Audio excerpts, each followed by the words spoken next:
Hi all அஸ்ஸலாமு அலைக்கும்.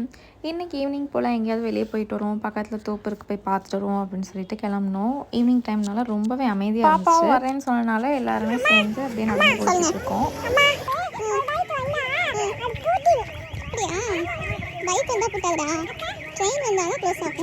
Train வந்தால் தான் க்ளோஸ் ஆகும்னு சொல்லிட்டு இருக்கும்போதே அலாரம் அடிக்க ஸ்டார்ட் ஆயிடுச்சு. ஸோ வந்து நம்ம ரயில்வே ட்ராக்கை சீக்கிரம் க்ளோஸ் பண்ண போகிறாங்கன்னு சொல்லிட்டு ஜாலியாக நானும் பாப்பாவும் ஓடி வந்தோம். ஜஸ்ட் மிஸ் நாங்கள் தாண்டிட்டோம், க்ளோஸ் பண்ணிட்டாங்க. அண்ட் இங்கேருந்து கொஞ்சம் தூரம் வந்தால் அப்படியே நடந்து போனால் தோட்டம். எதுக்காக முக்கியமாக ஒரு தோட்டத்துக்கு போகிறோம் அப்படின்னா, நான் ரீசெண்டாக என்னோடய வீடியோஸில் வந்து அப்லோட் பண்ணியிருந்தேன்.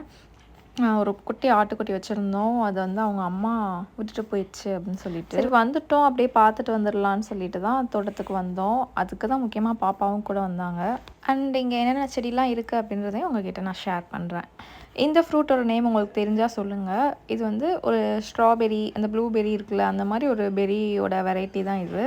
டேஸ்ட் வந்து அதே மாதிரி தான் இருக்கும், புளிச்சிக்கிட்டே அப்படியே ஸ்வீட்டாக இருக்கும். இந்த மாதிரி ப்ரௌன் ஆனதுக்கப்புறம், நல்லா டார்க் ரெட்டாக ஆனதுக்கப்புறம் பறித்து சாப்பிட்டோம் அப்படின்னா டேஸ்ட் வந்து நல்லாயிருக்கும். நான் கிட்ட காமிக்கிறேன், நல்லா பாருங்கள்.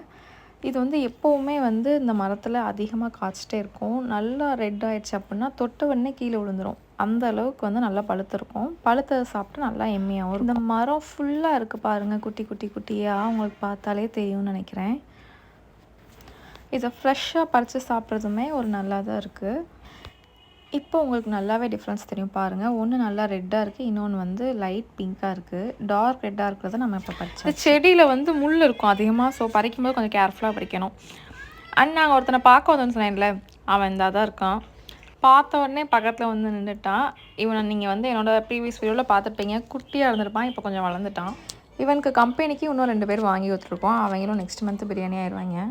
அண்ட் உள்ளே என்னென்ன இருக்குதுன்னு பார்த்தோன்னா, மாங்காய் மரம் அதிகமாக இருக்குது. இப்போ சீசன், ஆனால் ஒரு மரத்தில் கூட மாங்காவே இல்லை. மாங்காய் சீசன் அந்த எண்டிங்கில் வந்து அதிகமாக காய்க்க ஆரம்பிச்சிடும். அது ஏன்னு தெரில, எப்போவுமே அப்படி தான். அண்ட் இங்கே நவாப்பழ மரம், சீத்தா மரம், அண்ட் வந்து நிறையாவே இருக்குது கொடுக்காப்புளி. இந்த ஒரு மரத்தில் மட்டும்தான் டாப்பில். அண்ட் அவ்வளோதான், இருக்கிறதுக்கு முன்னாடி வீட்டுக்கு போகணுன்னு சொல்லிட்டு நாங்களும் கிளம்பிட்டோம். மறக்காமல் ஃப்ரூட் என்ன பெரிஸ் அப்படின்னு சொல்லிட்டு கமெண்ட் பண்ணுங்கள் தெரிஞ்சால். வீடியோ பிடிச்சிருந்தா ஷால் சேனல் சப்ஸ்கிரைப் பண்ணிக்கோங்க, பக்கத்துக்கு பெல் ஐக்கானை ப்ரெஸ் பண்ணிக்கோங்க. Next video